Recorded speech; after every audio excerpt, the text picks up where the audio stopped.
Welcome back to the Deep Dive. Today, we are jumping straight into a series that I think it's fair to say grabbed global attention. We're talking about the Netflix thriller, Black Rabbit, starring Jason Bateman and Jude Law. It's just such a compelling watch, but the real meat of the story, it isn't really the crime. It's that deeply destructive bond between the two brothers, Jake and Vince. Absolutely. It's a tragic study in how ambition and this inescapable family history can just collide to create utter devastation. Right. And our mission today is custom tailored for you, the listener. We're going to strip back that fast-moving plot. We're going to extract the painful, deeper themes, really understand that complicated sacrificial ending, and synthesize the key insights from all the commentary out there. And what the analysis immediately points out is just how interconnected their vices were. I mean, on the surface, they seemed completely different. Totally different. Jake is this meticulous, driven businessman. Vince is the charming, chaotic gambler. But they both operated from this place of deep-seated debt, lies, and just relentless scheming. All of it rooted in that difficult childhood that neither of them ever truly processed. Yeah. Or escaped. Yeah. And the powder keg for this whole tragedy was, well, it was a pretty straightforward financial problem at first. It starts with Vince owing $140,000. To Junior, who's Manusso's son, and his partner, Babbitt. And that debt, it just becomes this gravity well that pulls everything else down with it. It's the starting point. But what the analysis shows is that the crisis wasn't really the debt itself. The spiral began when Jake put his own ambition over their immediate survival. He did. Okay, let's unpack this crucial turning point. So the analysis confirms that they had the money. The brothers actually secured the $140,000 they needed to pay off that initial debt. They had it in hand. They could have solved the problem, cleared the slate, and just walked away. But Jake, who is wrestling with his own, internal demons, he makes this profoundly selfish and catastrophic choice. The critics called it an addiction to success and drive. Exactly. And in a bid to elevate his status, maybe get closer to Estelle, he decides to divert that entire amount, all of it. He sinks the funds into the pool club instead of settling the debt. He wasn't just betting on his success. He was essentially betting their lives on his future earning potential. Yeah, and that's the core tragedy of his character, isn't it? Prioritizing this projection of success over the fundamental need for survival. And the consequences were immediate. Yeah. And brutal. Right away. Jake's refusal to pay leads directly to this escalation of violence. Manusso's henchmen, they attack Vince, trying to shake the money loose. And this is where the plot just darkens completely. During that assault, the henchmen find out about Anna. Right. And she was already causing headaches because her involvement was making the police sift around the restaurant, which was delaying Jake's plans. So this chain reaction is it's devastating. That discovery tragically results in Anna's accidental death. Which completely transforms the conflict. Now, Junior and Babbitt aren't just after the $140,000 anymore. They need to silence the brothers completely. For fear they'd blab to the authorities about Anna. Exactly. So Jake, ever the negotiator, he's forced to broker this deal to save their lives. He promises a perfect robbery. $1 million worth of jewelry at the restaurant in 48 hours. Yeah. And the commentary is so clear on this, that awful, desperate promise. It marked the absolute lowest point for their relationship. It forced Vince into an active criminal role that was so far beyond just gambling debts. It was a complete fracture. And it was all driven by Jake's initial refusal to just prioritize his brother's safety. That ambition he clung to had now actively compromised Vince's morality, their freedom, everything. What's so interesting is that the initial financial problem, the $140,000, it actually gets resolved. It does. By a completely unrelated plot point, the Jules storyline. It's an irony the commentary really highlights because it shows just how close they came to escaping all of this. Right, the Jules subplot. This involved some pretty compromising video footage of Jules assaulting people after putting substances in their drinks. A separate fire, yeah. And Campbell desperately needed to put it out. So Jake, in this moment of just pure characteristic opportunism, he seizes that lifeline. Campbell offers him $500,000 to make the footage disappear.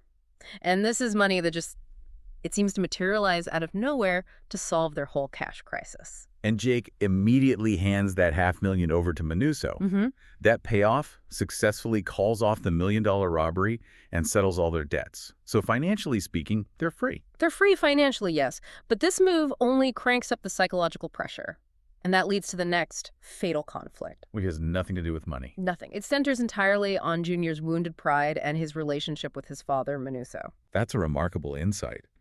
How did that dynamic, that sort of intergenerational debt of expectation, play out in the end? Well, Junior suffered from this deep, deep sense of inadequacy. He was constantly trying to earn his father's respect. He knew Manuso wasn't proud of him, didn't think he was good enough to take over. And the analysis points to that one quote. Oh, that quote. Manuso says it to Jake. Unfortunately for us, we don't choose our own families. Just brutal. And Junior knew it was about him. It was directed squarely at him. And it drove Junior to desperation. The fact that the debts were settled, that the robbery was called off, it became irrelevant. He didn't care. He still wanted to proceed with the $1 million heist, purely as a show of force, a desperate attempt to prove to his father that he could pull this off. So the conflict shifted entirely from money to paternal validation. Completely. And Vince, because he had an in at the restaurant and Babbitt had backed out on Manuso's order, he agrees to be Junior's partner in this now completely unnecessary robbery. It just shows how the psychological wounds of one family, Manuso and Junior, could directly cause the tragedy of another. And this is the perfect pivot point, really, to move from all the external pressure, the debts, the mob, to Vince's profound internal turmoil. Because his decision to go along with that final robbery, it wasn't about money or even Jake. No, it was about guilt. And that guilt, that lifelong burden, is symbolized so beautifully by one small, insignificant object. Fake watch. The fake watch. Commentators really emphasized how Vince faffed over trying to get that lost fake watch from Jake. It was a cheap gift from their father, but Vince valued it more than the pile of stolen jewelry. Exactly. It wasn't the object itself. It was the last tangible, untainted link to a time before their family completely shattered. That obsessive need to get it back. It signals this massive weight he'd been carrying. A secret he couldn't share with anyone, not even Jake. Right. And then comes the big reveal, the crushing weight Vince was bearing, is that he had killed his own father. When they were kids. Yeah. Because their father was hurting their mother. That just shifts your entire perception of Vince, doesn't it? Completely. He wasn't just a gambler. He was a man running from justifiable homicide. And the deep dive materials show that Vince felt he was inherently bad news. A bad person, doomed from the beginning, because he had to carry that immense secret all alone. He struggled his whole life, constantly comparing himself to his mother, who was the victim, and internalizing this idea that violence just followed him. So Vince's whole identity became constructed around this one traumatic event. He saw himself, not Jake, as the anchor, constantly dragging his brilliant, ambitious younger brother down. Every time Jake achieved something, Vince believed his chaos would inevitably just pull Jake back to the bottom. And that dynamic is so poignant because, as the analysis reminds us, Jake was addicted to his brother. Right. Jake relied on Vince for connection, for legitimacy, and Vince was actually the original visionary for the restaurant. Jake was reluctant at first. The perceived anchor was actually the source of the momentum, which makes his sacrifice feel even more tragic. And that internal struggle, that trauma, it just violently explodes during the robbery. Wes is shot, and then Vince steps in. He sees Junior is about to kill Jake. So Vince kills Junior, a clear act of brother defense. Which, of course, ensures Manuso immediately places a hit on Vince's head. The end is sealed. And this is when Campbell delivers that final, cruel ultimatum to Jake. Turn your brother in or you go to jail yourself, because of their long, entangled involvement with Manuso. And the brothers, both addicts in their own way, both so deeply compromised, are now forced to face the ultimate consequence of their lives. Which brings us to that final, profoundly heartbreaking scene at the restaurant. Vince finally recognizes his role as the anchor, or at least how he sees it, and realizes the only way to save Jake is to just remove himself from the equation. He tells Jake with this overwhelming sadness, "You live your life for the both of us."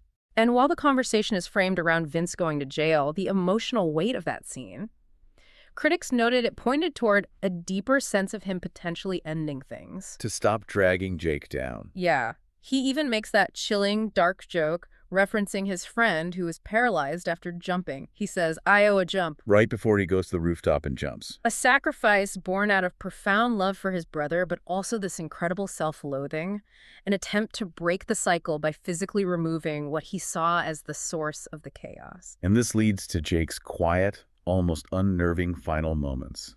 The camera pulls back to a wider city shot. It really establishes the dichotomy of Jake's frantic drive for success In the grand scheme of the city, his desperate ambition was just inconsequential. He lost absolutely everything. His brother, his friends like Roxy and Wes. He didn't even keep the club or the restaurant.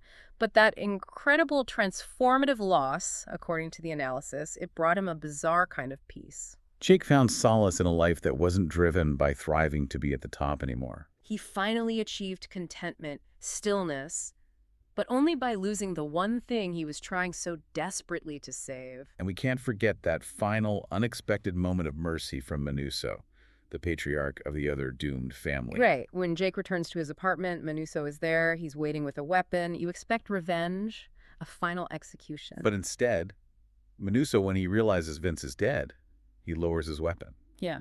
And he comforts Jake. The analysis suggests Manuso considered the debt paid an eye for an eye, having lost his own son. He felt this perverse paternal connection and pride in Jake, who he'd known since he was a boy. And he spared him. The cycle of violence, for Jake at least, finally broke. It's just, what an ending. That deep thematic analysis really shows how the story elevated itself beyond just a simple crime thriller. But before we wrap up on the themes, let's talk about the craft. Yeah. Critics noted the series felt a bit long, 8 episodes, but the visual and audio choices really enhanced the tension. Absolutely. While there were maybe some pacing issues, the way the production team embedded those deeper themes visually, it allowed the surface story to feel so much richer. They used specific stylistic choices to heighten that paranoia, that sense of entrapment. I found the visual techniques fascinating. The commentary pointed out how many camera angles showed scenes from a distance or around a corner through a window. Why do you think they did that so often? It had to be intentional, and it was incredibly effective. It constantly implies surveillance, underscoring the brother's vulnerability. Like someone's always watching. Always. Whether it's Campbell or Manuso's crew or Junior or Wes, that technique makes you, the viewer, feel like this perpetual voyeur.